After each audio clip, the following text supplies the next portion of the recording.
So yeah, it's a very interesting audience. I'm glad to know all of you guys are either involved in the product or actively looking at building a product. So okay, let's go. So today I'm going to talk to you guys about design thinking. Um, so what I'm going to go fast. We're almost out of time, right? At any moment, you can just stop me and ask the question. Okay, you good? Okay, cool. So what is design thinking? So design thinking is a human-centered approach to innovation that combines creative and analytical thinking to solve complex problems, right? It focuses on understanding people's needs and generating ideas, prototyping, and testing those solutions iteratively. This process emphasizes on empathy, collaboration, and experimentation. Um, okay, so you see here I've highlighted a few things. One, complex problems. Two, understanding people's needs. And three, empathy. So what's the framework? I'm sure you guys are developers and you kind of have a good understanding of what a framework is, right? So a framework is basically something that's been proven over time, and we've compiled it into a set of steps or structure that you can follow. So design thinking is the way you understand a problem and you come up with creative solutions that helps drive value. And once you create value, you can convert that into a startup, right? So why do I emphasize on complex problems? If you want to build a startup, you need to solve a problem that's complex. Complex in the sense that the solution is not easily available. If it was easy, everybody would be doing it. And if you're doing something that everybody's doing, it's not valuable, right? No one's not going to pay. So complex problem is important. Second, you need to understand people's needs. Any problem that you can encounter, somebody's facing that problem. And that problem manifests in one way or on another. So it's not just only understanding the problem, but you need to understand what people need to solve that problem, right? Or what are people doing that's not working because of that problem. So every problem you encounter is an obstacle, right? And you need to understand, for you to solve that problem, you need to understand what that obstacle is. And then empathy. What does empathy mean? Empathy means the easiest way to put it is to wear somebody's shoes, right? They say, unless you step into somebody's shoes, you cannot know how it feels. So you see someone down the road, if somebody else walking around and is smiling or is angry or is crying, you don't know what's happening. Maybe they have sand or pebbles or needles in their shoe. Once you wear that shoe, then you can know what it means to be that person. So, as an entrepreneur, as a founder, if you want to create value, you have to incorporate these three things. You need to find a problem that's worth solving. You need to find the people, how that's affecting people, and then you need to put yourself in those people's shoes. Okay, so how does design thinking work? Design thinking is a team activity. It's not something you can do it by your own, but it is most effective when it's done as a team. Okay, ideally today I thought we were going to have a hands-on exercise workshop. I'm not sure if we're able to do that. So for now, I'm going to try to make it as interactive as possible. I'm going to ask you guys to draw something, right? It doesn't matter what that thing is.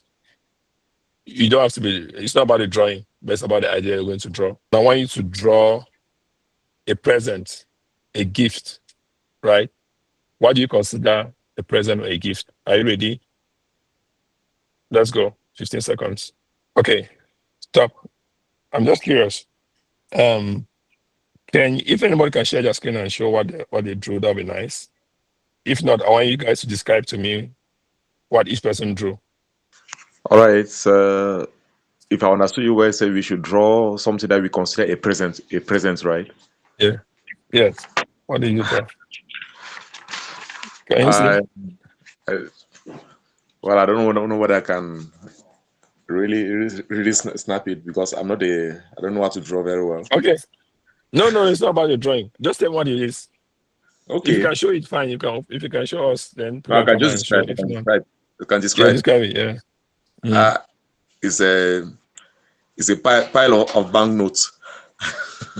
Okay. Money. Okay. So typically, when you say to draw a present, right?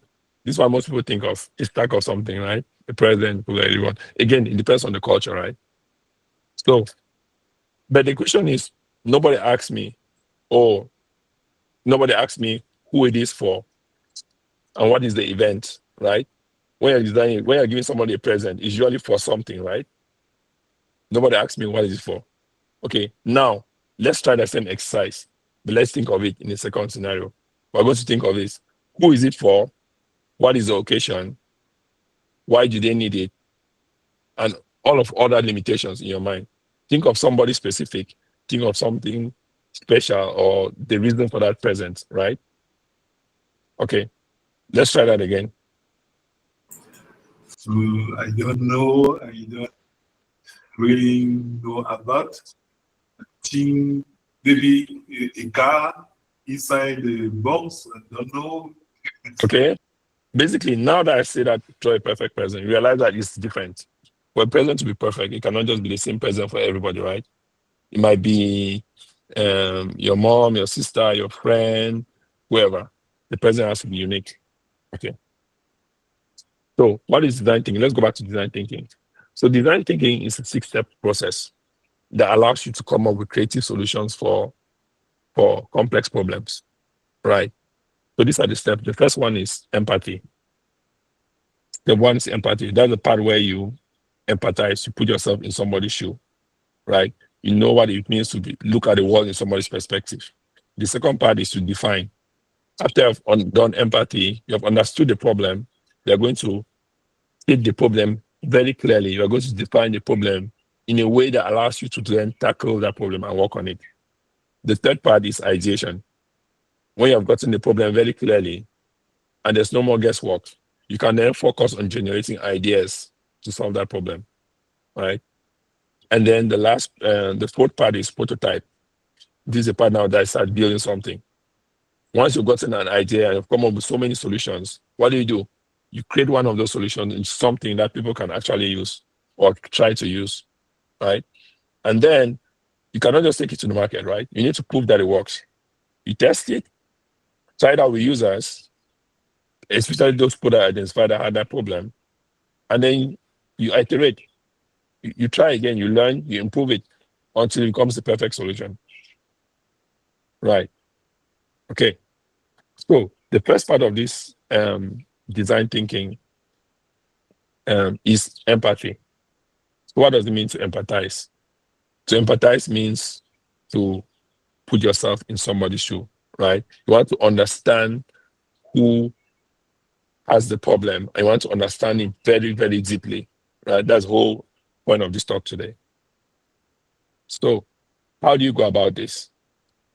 How do you understand somebody deeply, right? Whenever there's a problem that you need to solve, if you have a problem with somebody and you don't understand that problem deeply, you cannot go ahead with the solution. So the first thing you do is to observe that problem. You want that person to tell you their mind. You want to get into that person's mind, right? To actually see how it feels to have that problem. Because it's not enough to just ask anybody. It's not enough to just assume that you know who your user is. So when you're doing empathy, it's very simple.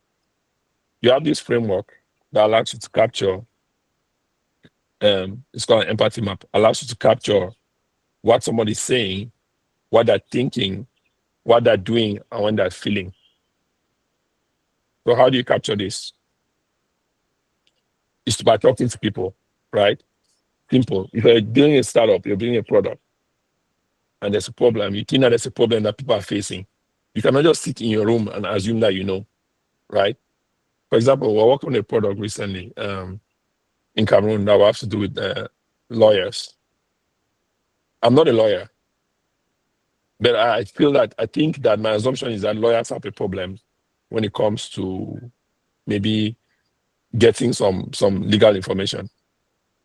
If I sit in my office alone and I build a solution and I take it to lawyers, they'll be like, it might work, it might not work, but I don't know, right? So if I really want to solve a problem and create value for people, I need to go into their shoe. How do you pretend to be a lawyer for a day? If you cannot do that, the best way, the next best thing is to actually have a conversation with them, right? Open-ended. You want to go to the office, see them where they're working, have a chat with them so they can actually experience the problem. And then as you're doing the interview, you have to listen. Sometimes go to interview and you're instead giving your idea. When you're trying to solve a problem, let the person who has the problem talk to you. It's like go to a doctor and then you're telling the doctor is telling you instead what your problem is. The doctor has to listen to you, right? So empathy is about putting yourself out there and gathering as much information as possible. A few tips, yeah.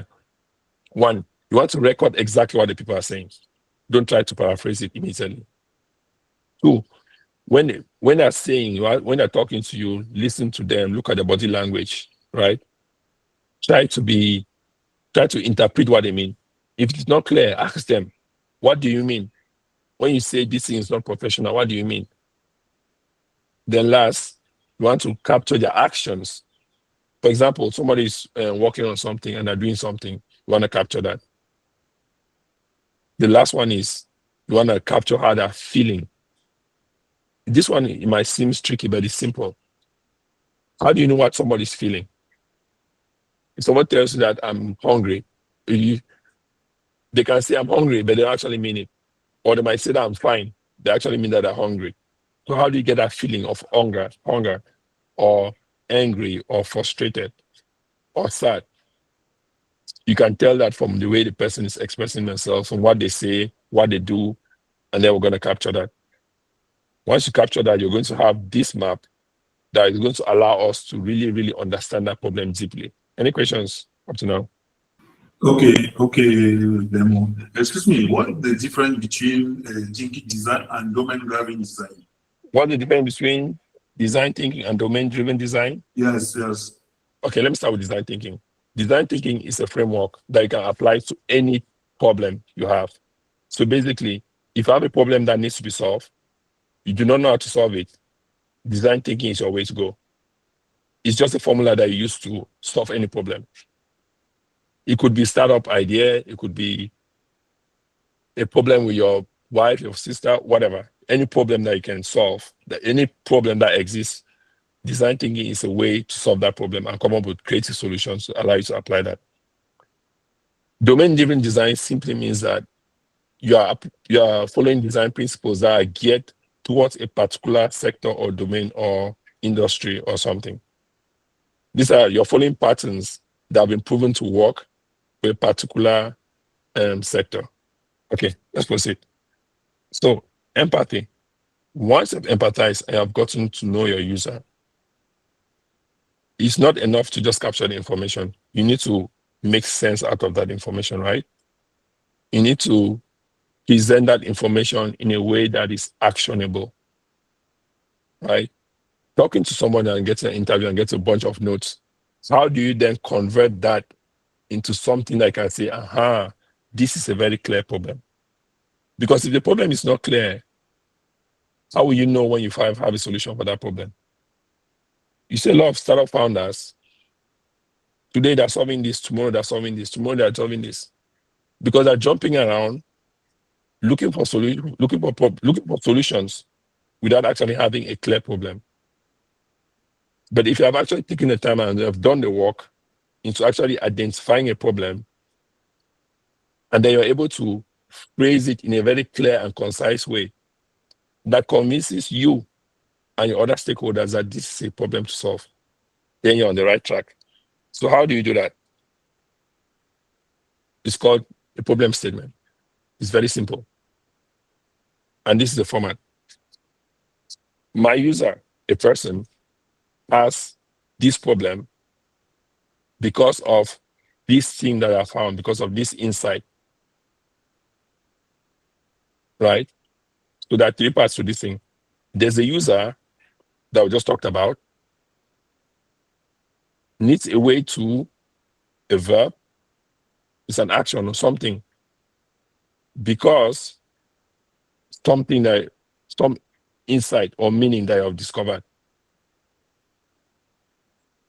Okay, let's look at the different parts. Who's your user? Okay, your user, if I ask most businesses, if you're a startup founder, you're running a business, typically I ask who's your user, who are you building a product for?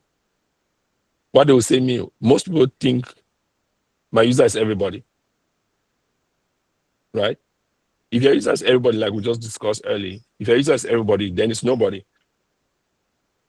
Again, remember the scenario of the gift. If you want to give a gift, I want to make that gift special and perfect, it cannot be for everybody. It needs to be perfect for one person. And you can only understand that that thing is perfect for one person if you have taken the time to understand who they are, you have done the empathy, right? So the first part of creating a problem statement is to make it very clear that you understand who you are solving for. So how do you get around to identify your user? One, carry out the empathy that we talked about, right? Ask people, where is the problem? What does it hurt? And people, I find it in reality, people always jump quickly to solutions. When I talk to startup founders, they tell me, our solution does this, it does this, it does this, it does this. What is the problem? If you don't have a problem, they don't have a solution. And if you cannot convince me that that problem is a clear problem, I don't see the value in it. Nobody's not going to buy it. So understand your user, get to understand what hurts, what is the pain point for them. And then through the interview as we talked about, you're gonna let people express themselves, you capture the ideas, then you start seeing problems emerge. Okay. The second thing is you gather your ideas. When you talk to people, you talk to several people, you start seeing patterns emerge. If I talk to somebody um, today and they tell me that they have whenever their car breaks down, um, they are frustrated because they run late for work and they don't have a way to fix it, and then they are down for 2 days. I talked to another person, he faced a similar problem. The other day I was driving and then my car broke down, and then my garage person took like 5 hours to come and meet me, something like that. You talk to 5, 10 people who have a similar problem, you start realizing that there's a clear pattern that begins to emerge. And then you start realizing that, oh, not everybody has the same problem equally, right? And you only do that by actually talking to real people and then capturing ideas and then getting the problem clearly. Then, once you do that, you talk to enough people, a pattern emerges, and eventually you create something called persona. For now, we're not going to jump into that. So, back to this. At this point, you have identified your user, right? By doing your empathy. The next part is they need a way to do what? What was that problem that I identified, right? You need to make it clearly. You need to present it in a clear way that convinces you. And then the last part of a problem statement is, what did you learn? What is the effect of this problem, right? Let me give you an example of a problem statement.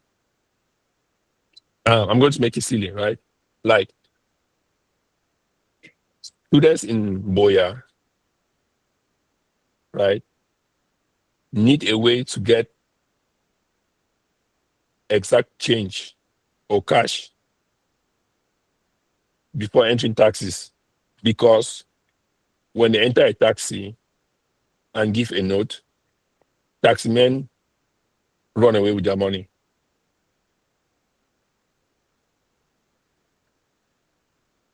right?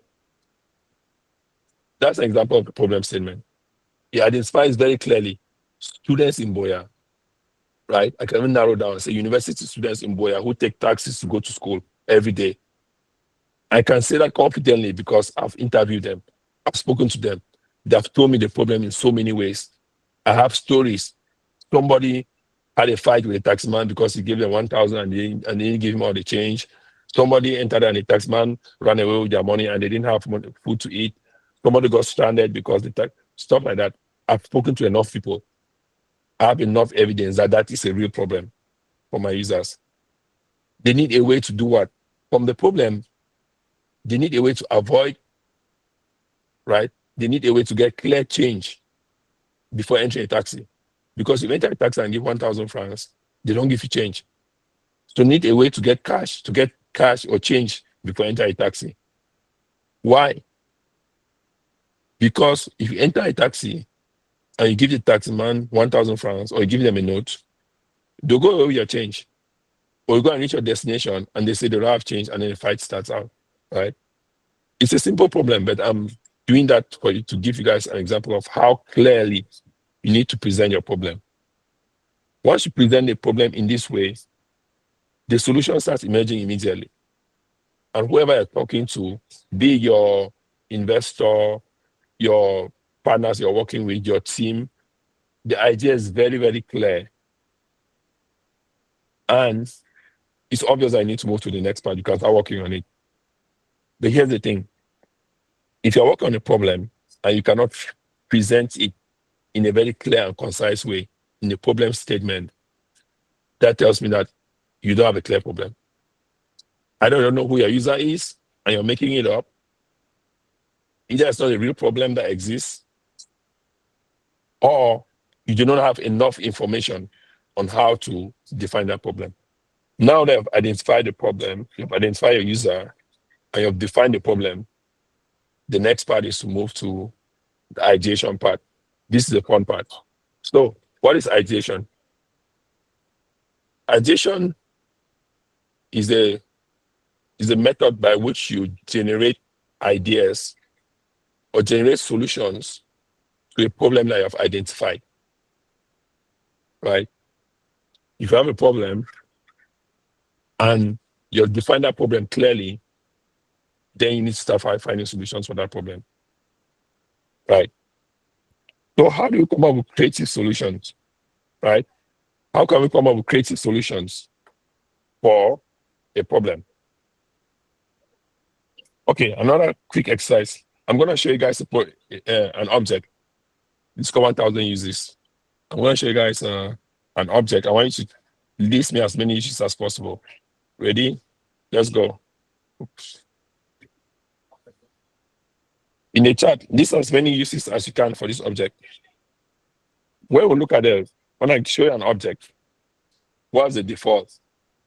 Is to think our minds are conditioned to immediately default to the purpose of that thing. We look at something and immediately in our mind, that thing has a purpose. But to think creatively, you need to be able to remove barriers from your mind. You need to be able to remove the first thing that comes to mind is you see a brick is for house. For most people, it's good enough. You go. A brick is stepping stone. It's a stepping stone. You can use it for decoration. Okay, someone wants to use it for fight, etc. So what I want to challenge you is to go beyond that, right? Go beyond what you're seeing. The best way to come up with creative ideas is to get as many ideas as possible. There's this thing in our mind where they say that every child is a genius, but when you grow older, you stop thinking. I want to challenge you guys to be as stupid as possible, right? To come up with the most crazy ideas that you can come up with. Get them out. Look, think about this way. Good ideas stay in your mind when all the bad ideas have gone out. So you want to think of as many bad ideas as possible of what you can do something, right? Guys, it's just about typing in a minute. I want to see everybody in the next 30 seconds. Anything that comes to your mind, put it out. We want to be wrong. We want to see the craziest, stupidest ideas you can come up with. Okay? Do we all agree? We don't want to smart here. We want to something that's obvious. Anything that comes to your mind, let us go. Ready? Okay. How many? What can you do with this? How many uses can you list for this thing? What can you do with it? What can you do with a spoon? To take a bath? Yeah, that's a funny one. Thank you, Desmond. To calm down your anger. For painting, good. Think about different scenarios, right? If you're in church, what can you do with a spoon? If you're in a taxi, how can a spoon? If you're in a farm, what can you do with a spoon? Imagine that you're traveling and your car breaks down and you have only a spoon. What do you think a spoon can be used for? You're stuck in a desert somewhere. You're traveled somewhere, you're stuck, and only spoon, the spoon is the only thing I have. What do you think you can do with it? I think it's the most challenging exercise. And you realize that you're literally you're holding yourself back. When it comes to building a product, you need to come with as many ideas as possible. Like we said before, if you find yourself doing something simple, the most obvious solutions, the most simple solutions are obvious. What is a spoon for? Eating. Everybody knows that. Finish. You have a startup idea, you have a problem that people are facing, right? A problem, for example, in Cameroon, there's a problem with, let's go with an example of a problem in Cameroon that people are facing. And farmers do not take their products to market. It's expensive for to take their product to the market, right? What's the solution? The most obvious solution, everybody does it. And if everybody's doing it, that's not a startup. You cannot build a startup idea on something that everybody's doing. You need to be creative. You need to think out of the box. The most stupid idea is usually the best one. And even if it's not stupid, by getting out the most stupid ideas, eventually the good one comes out. Or you find yourself combining bad ideas to make a good one. There's $1 billion company that sells tape. Tape that was designed by someone who was trying to make glue, and the glue failed, and eventually it turned into another product. Everything we're using today in science, most of them are side products of something else. Somebody just messing around. So if you cannot force yourself to be stupid and think of creative ideas, you are not going to find a good one. Right? Okay. I think we're almost out of time. Here's a challenge. This is going to be an interactive session, and I'm going to open the conversation, and everybody is going to unmute, and we're going to have a discussion. Right? We're going to take a problem. We're going to find a random problem that exists, and we're going to brainstorm on that problem. We're going to interview one person, and they're going to pretend to be somebody facing that problem. And then we'll take notes. And then if enough time happens, we're going to decide we're going to frame a problem statement based on that. Okay. Let's get some ideas. Is there anybody else a problem that I think that we can brainstorm with? It could be a real problem. It could be a made-up problem. Anybody? Anybody has any idea? Even your startup idea is fine. This could be free. It could be a free brainstorming session for you. The lack of digital skills among many people, especially youth. Okay, cool. Digital skills. Okay, cool. So the problem is digital skills. Okay. So Quinn says that there's a lack of digital skills among youth. Right? So when I hear that problem, it's very easy to then jump into the solution, right? There's lack of digital skills. So what? Let us create a platform that teaches students digital skills, right? Does anybody agree? That's the most obvious problem, right? There's lack of digital skills. Okay, let us find a solution. Let us build a platform that teaches both digital skills. Is that original? Is that a difficult problem? Okay, now No. here's the thing. Okay, let us go through what we've learned today. Empathize, right? We're going to go through these 3 stages. We're going to go through empathize, define, and then ideate. Okay, cool. Who wants to be a volunteer? So I'm going to come up with a scenario. The scenario is that somebody is a teacher, right? He's a university teacher and it's a university lecturer or something, and they're the person facing this problem. And we're going to take turns asking them questions, right?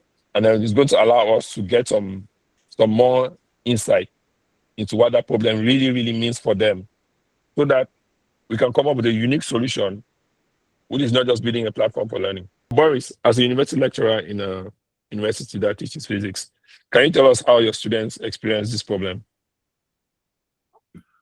Okay, so I think the first thing is as students, they get a lot of distraction. Now, there is technology present, and they know of tech in general, but they go towards the distraction side. For example, most students will prefer to be on social media for memes and others rather than using it for educational purposes. So I think that is one of the main things that are hindering their progress towards digital skills. Okay, this is one more question. So, as a lecturer, how does this affect you specifically? How do you Okay, experience this their on lack a of progress? digital skills. Yeah, how does it affect you as a? I imagine as a lecturer, you're trying to teach and you're trying to teach your students, want them to get good grades. How do you see this Okay. affecting your class, your students specifically? Like, can you give us an example of like a Okay, student that now, you? Mhm. okay, now, so like a teacher, I think, especially like when it comes to online studies, and I'm going to quote this example. It looks like Mhm. it's something I faced just now. Like we're online now, I was trying to follow up the program, and then all of a sudden I received a notification, and that was kind of a distraction for me. So I was like, okay, I could go through the notification and then see what it's about before getting back to the meeting. And during that time, when I was checking on the notification, I realized that I missed out, and I had to come back and be like, okay, where are we and what were we saying? So I think it still goes back to the distraction, but I think if how to even put this, Mm, if we could Yeah, have a that's fine. That's fine. system. Thank you. Yeah, I Mhm. think if we could have a system that can guide students on how to use these platforms for, especially when it comes to education, I think that would be great. Okay, thanks for that input, Boris. When you come with a problem, I already assume that you know what the problem is or who is facing that problem. Then you don't actually get to the bottom of the problem. You don't actually get creative ideas, right? I'll give you an Mhm. example, just quickly right now. The problem that who posed the problem, I'm not opposed the problem. and what was the problem again? You said that students do not have digital literacy, right? Yeah, they don't have the digital skills required Exactly. to.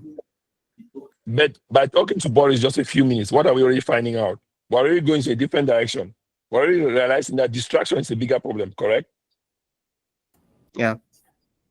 And this is just by just 1 second, just a few minutes of talking.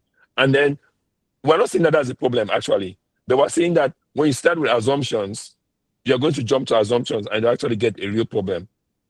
So suspend your judgment and actually go and talk to real people and follow the information, let the information lead you. That's why we start with something that's not obvious. It's obvious to go to the students, ask them, and they'll tell you. But if you get from a poor person's perspective, you get a whole different perspective of the problem, right? So yes, Yeah. c'est valide qu'on doit parler aux étudiants. It's obvious, and we're going to get there eventually. But to actually be able to define the problem clearly, you need to talk to all stakeholders.